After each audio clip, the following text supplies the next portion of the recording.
Hey everyone, welcome back to another video. Sorry it's been a little while. I'm working on the new shop, so you'll see some new videos coming from there soon. But today I am showing you a walnut cookie coffee table that I made, and it actually turned out fantastic. So hope you can watch the whole thing and see the final shots of it. Here I'm using some actually leftover melamine that I had from my last coffee table, and just using the router to cut a perfect circle. I now have that Rockler jig that works really well for cutting really nice circles for these tables.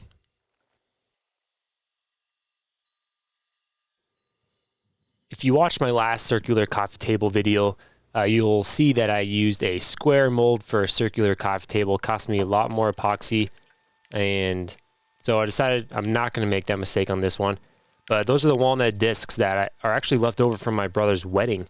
We used them as like centerpieces, and that's technically going to be the top of the table, so I'm kind of pouring it upside down. They're obviously not going to go all the way to the top to the bottom. So since the discs are only about an inch thick, I put some caulk on them, and then that's basically going to be how they hold down to that melamine while I pour the epoxy over it. So once again, using super clear liquid glass deep pour epoxy. It's been super great. I don't know how many epoxy projects I've done, but never had an issue with this epoxy. Like a lot of my projects, I'm going to be staining the epoxy black with some black diamond powder pigment, making sure to mix it really well, and using that drill bit. Here I'm adding that epoxy, and you'll see with my mold, I'm using that yard edger, and worked out pretty well. But you'll see I had one leak that I spent some time trying to fix. But this is the first pour, and I decided it'd be a good idea to cover the tops of these walnut discs, help that epoxy soak in, and really get a good bond there. It also eliminates any oxygen from getting in that side of the walnut table.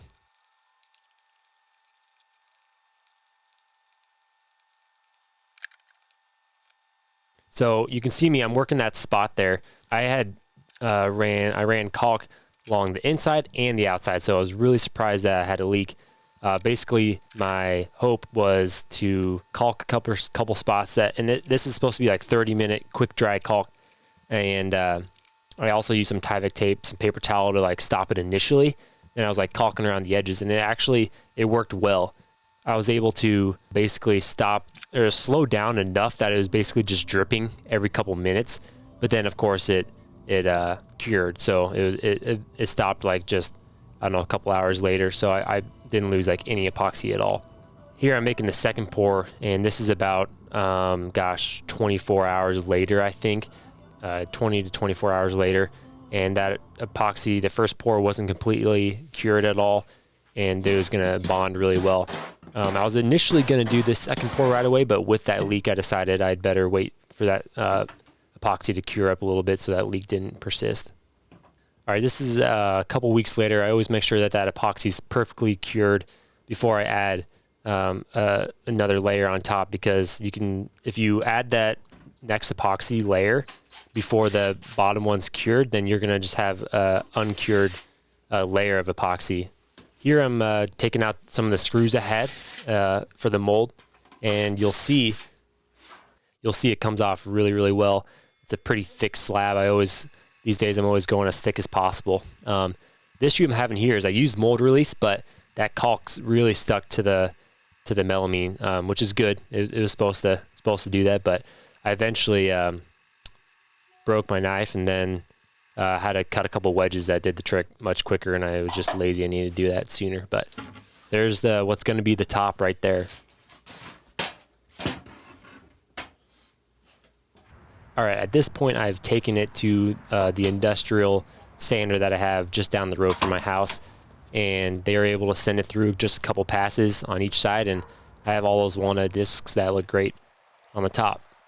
Here I am going to work on making it a perfect circle.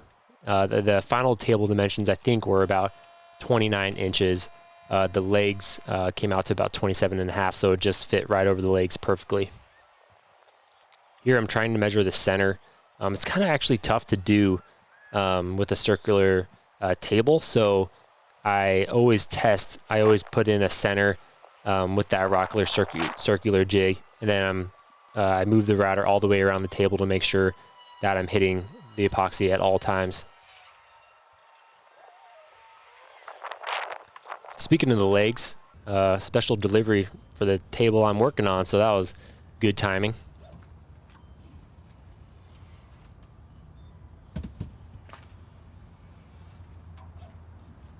Thank you. All right, now it was time. I was needing to make a couple passes, and then because you don't want to do it all at once, that the bit can rip out some of the epoxy. So you want to just take shallow passes, and man, this made a mess. Even though I was outside, I needed to be wearing my mask, and it took some time to clean up because I want my neighbors to love me, and blowing this all into their yard would not be the greatest decision ever. I'm going to come back after I jigsaw around the edge. I'm going to come back with my flush trim bit, and that's how I'm going to get this perfect circle. I guess I decided it was a good time to bring a vacuum out. I don't know why. I should have just done that probably from the beginning. I don't have a good dust collection system with my router, but whatever. I cleaned it all up in the end. So just using that jigsaw to cut somewhat close to that edge, then flush trim bit to take care of the rest.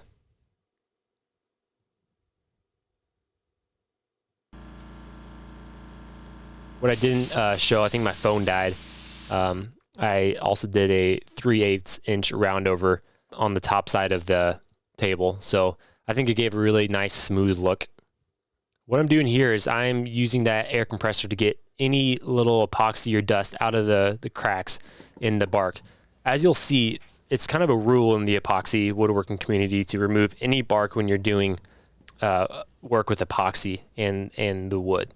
So I obviously left the bark on there. I think it gave a really cool look, but it also left tons and tons of pits, and it also is much softer wood than the hardwood, obviously. So sanding, you had to be very careful to not dig in to that soft bark.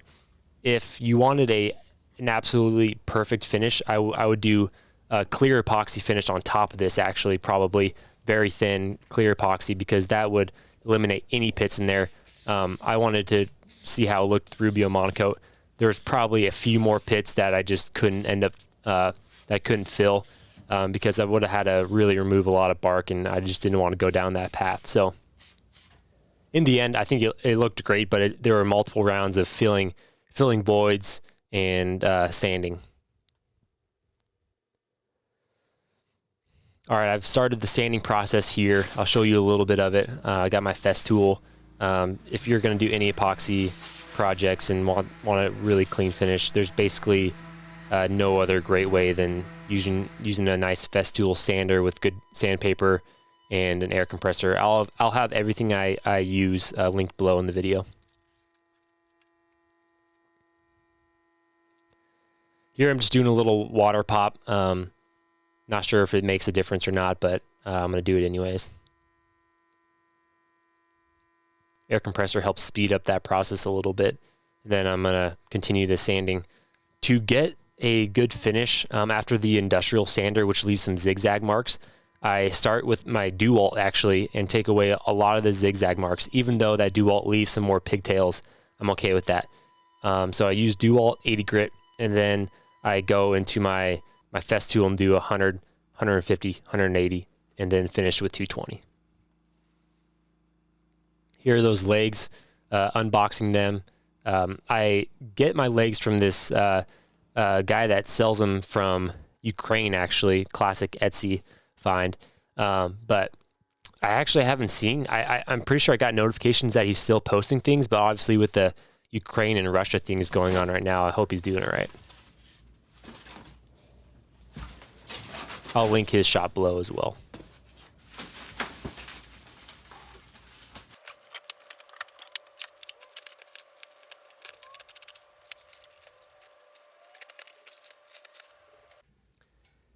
Here I've found the center and where I want those legs, so I'm using a little drill bit and using the hammer to mark a little spot. I'm not hitting it very hard, but just enough so I can see where that drill needs to go.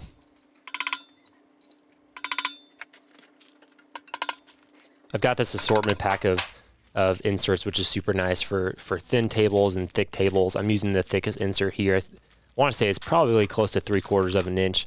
And I'll show you the table legs had a very shallow hole for the bolt. So I'll show you what I had to do to make a deeper pit for that screw to fall into.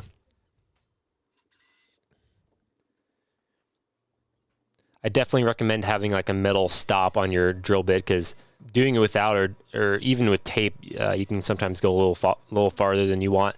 I haven't drilled through a table yet. I probably got awfully close with this next thing I'm about to show you, but having that metal stop is super handy. I always kind of like test fit, if you will, just make sure that those holes line up somewhat well.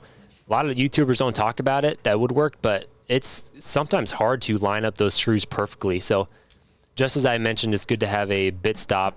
Just going free-handed here. Man, that probably wasn't the best decision. Could have sent one right through the table. I didn't, but what I'm doing there is making a deeper pit for that screw end to fall into. Otherwise, the screw wouldn't have been able to tighten down all the way. So using just a little bit of CA glue here to help that insert slide in there smooth. With epoxy, it's a pretty tight fit. With wood, it's not so much. It's pretty easy, but with epoxy, it's important to really turn that in slowly, and CA glue not only helps it stay in there and hold it in tight, but also kind of lubes it up as it's going down in that hole.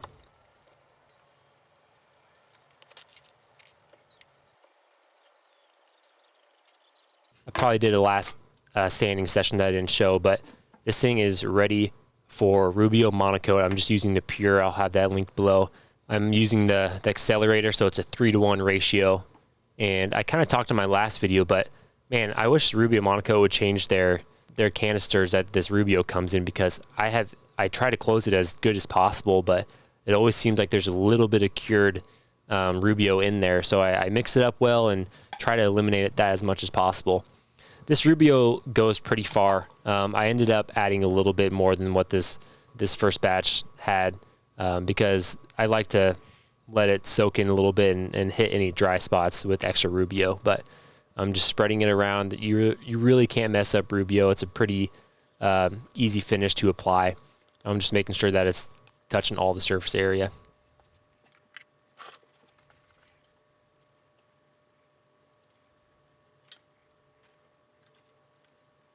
All right, now the number one rule with Rubio Monocoat is, of course, is to remove any excess. So I'm doing that here. Man, I go through like a box of 300 of those shop rags, and I go through a box like pretty quick, because I'm doing I'm using multiple rags on each side of the table just to make sure that there's nothing left. So it looks pretty awesome. That finish I'm a huge fan of the finish, so I really like that look. Here is the top side. I'm excited to see this side come to life. I'd sanded it for a while, so I was expecting it to have some good color pop with those cookies. We got these walnut cookies actually off of the 80 acres we own down in Kansas. I'm hoping to use a lot more wood from that land we have down there. Once again, I added a little bit more Rubio. I had some that was cured in that mix, so I needed to add a little bit more, making sure to get the edges really well. And then, of course, I'll wipe it down really well.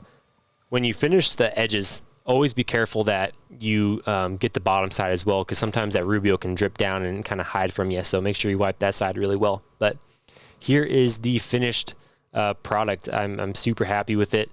I love the design look. The epoxy swirled really cool in between all the discs. So if you want to look at this listing, it's on my Etsy page, TD Wood Customs. Thanks for watching.